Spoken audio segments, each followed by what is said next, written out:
Hello guys, welcome back to my channel. If you haven't seen my face before, my name is LenaLuciia, and today I want to share with you all the books I read in June and July. This is it. I'd say we're gonna go right into it. The very first one, the thickest one, which I finished at the beginning of June, is actually Ken Follett's World Without End. This is massive. I got this from the library. My own version that I borrowed from my dad is at home, but this has over 1,100 pages. You might think that this is like super boring because this is like historical fiction. It's the second part that revolves around building a cathedral in the medieval times, and now the cathedral has been built as Pillars of the Earth, the first one, and this is the second one. And this one is more so focusing on like a bridge they're building and how the town is now thriving and working, and all these different people that are basically descendants from the first people from the first book, because there's multiple, I think like 200 or 300 years in between each of these books. I don't know what Ken Follett puts in his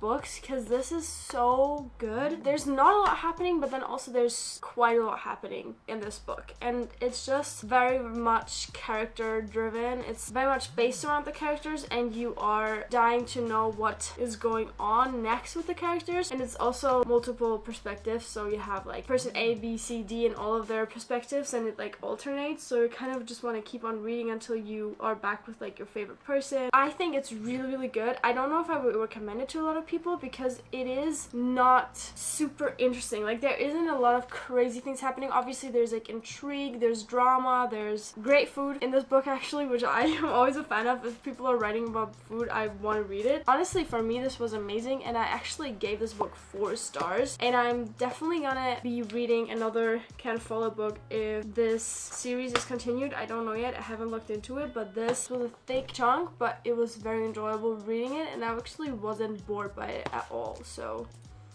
the next book I was reading in June, which I actually don't have with me right now because I borrowed it to Sophia, a friend of mine, that is Seven Husbands of Evelyn Hugo, and I loved this book. I gave it 5 stars. I absolutely enjoyed it. I loved the way that it was structured with like all of the husbands and this being the chapters in her life. I loved how she was going through like the struggles of, you know, being a woman in the entertainment business, and how she also took advantage of it at some points, and like how she just made sure that it was serving her, but then she kind of realized that it's not all about her, and like she's giving up some of herself. Like, I loved Seven Husbands of Evelyn Hugo. If by any chance you have not read it yet, I definitely 100% recommend it. I don't know if it's a plot twist because Sophia saw that happening. I did not at all. So the plot twist, if you could put it like that, I was loving it. I was absolutely a fan of what happened, not with Evelyn, but how she evolved. It was insane. I loved it. I loved every second of it. I would recommend it to every single person. That I also underlined some of it because some of the quotes were just,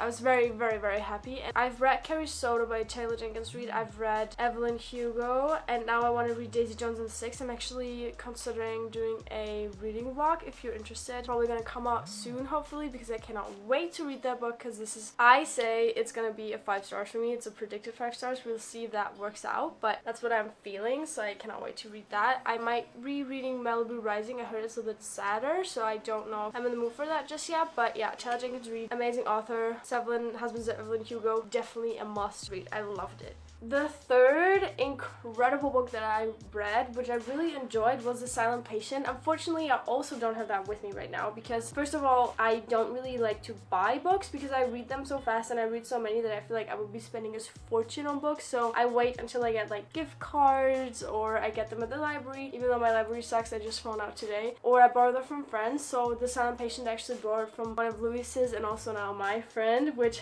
thank you again if you're seeing this. That was really fun. The Silent Patient was a lot of fun. It was very fast-paced. It was very much just like a thriller in the core sense of it, I feel like, because you were like, oh, what's gonna happen, and then right at the end you were like, wow, that was incredible. Like, the plot just really got me. I thought it was really cool. That being said, it wasn't the most interesting leading up to the plot twist. It was entertaining, but it wasn't like anything crazy, so I gave it like 3 stars, which I would still recommend if you want to get into like a thriller that's not like super scary. Then I would definitely recommend reading it. I had a lot of fun reading it, and it was just like a super quick, cool, easy read, so I enjoyed it. The 4th book I was reading in June and July was The Starless Sea. Unfortunately, again, I don't have it with me right now, but I'll have the cover on the screen. I borrowed this from Sophia, so thanks for that. Great book. because I actually gave it like a 4.5. It was so close to 5 stars. It wasn't quite there yet, but it was insane. And it's basically about this guy who falls into this fairy tale world and just doesn't know what's going on and what his role is, and plays a really big role, and it's just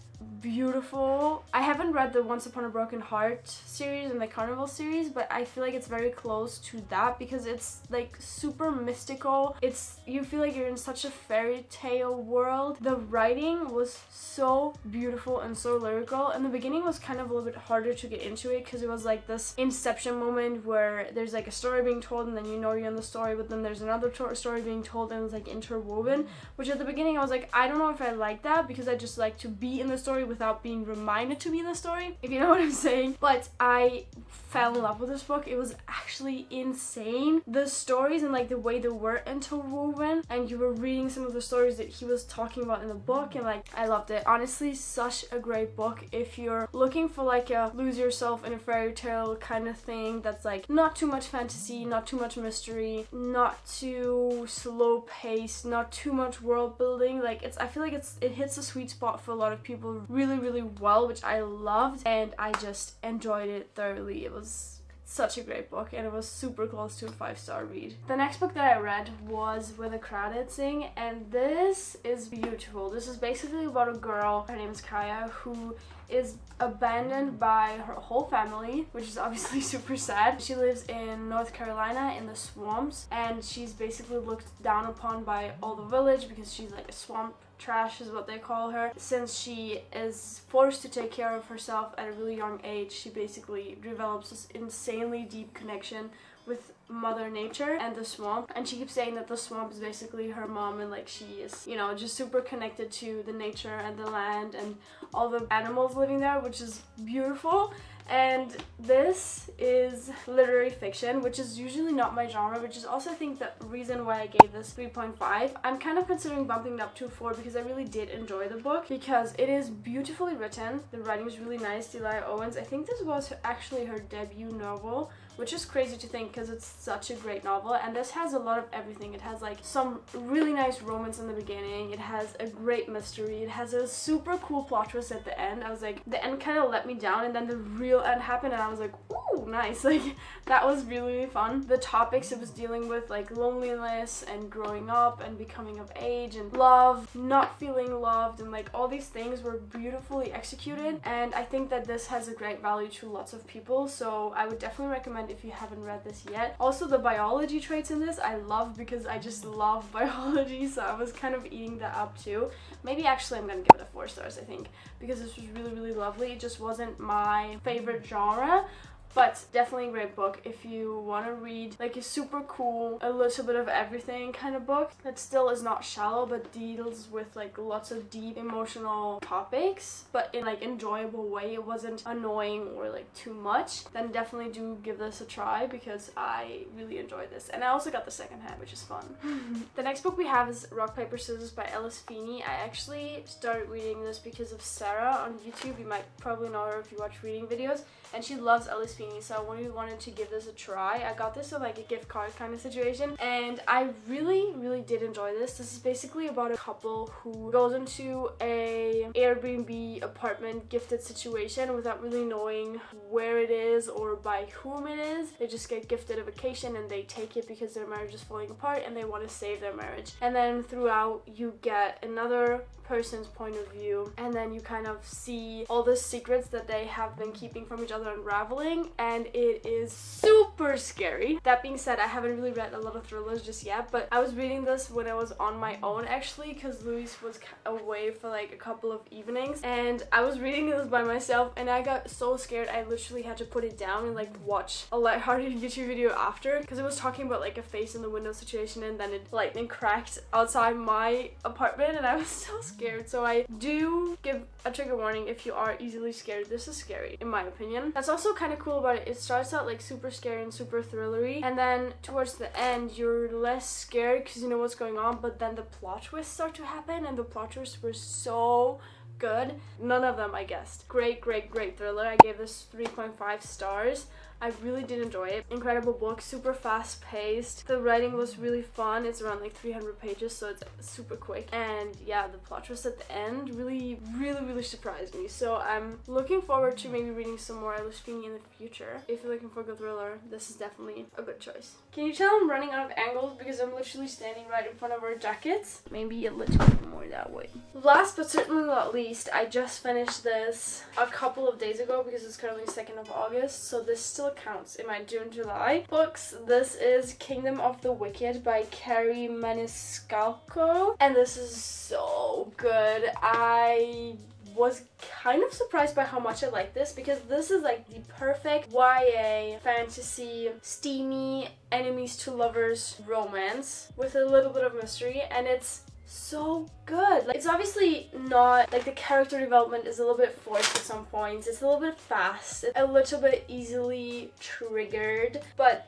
it's so fun. What this is about, Emilia has a twin sister and they're both witches, and her twin sister gets murdered right at the beginning. It also says on the back, so this is not a spoiler. And from there on, it kind of sets off a chain of very unfortunate and catastrophical events, you might say, because basically all hell is unleashing and she's kind of like the one who wants to fight it. And she meets one of the princes of hell, which is super fun because the princes of hell are actually the 7 sins. So you have like House Pride, House Sloth, envy, greed, wrath, lust, and gluttony. She meets one of them. Wrath is just like super hot, like just straight out super hot, and it's kind of like this love thing, and is it really, because he's super bad and she knows that, and he doesn't like her either because she's a witch, and it's just like perfect enemies to lovers.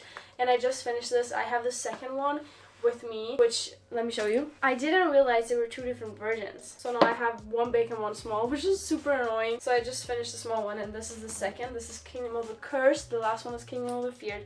I'm super excited to be starting this one. I actually cannot wait. I kind of want to start it right now. I think honestly I would give it 4 stars for what it is, even though it's not a super deep and well developed book. It's just so fun. Like, I was eating this up. It was during exams and I still couldn't put it down. I read this in like 3 days. So if you're looking for like a super steamy YA fantasy, enemies to lovers, quick entertaining story, this is definitely it. This is it. This is all the books I read in June and July. I really enjoyed almost all of them. I actually had a great 2 reading months. Even though I was in exams and in university, I couldn't put most of these down, and I'm super excited to be reading some of the sequels. I hope that you enjoyed this video. It was a little bit of a different video for me, but I just love reading so much and I kind of want to share it with you guys because obviously this channel is about what I like doing. So I really hope that you enjoyed. I hope you had a great reading month too, and I hope that you could maybe draw some inspiration from the books I read, and I will see you guys in my next video next Sunday. Bye!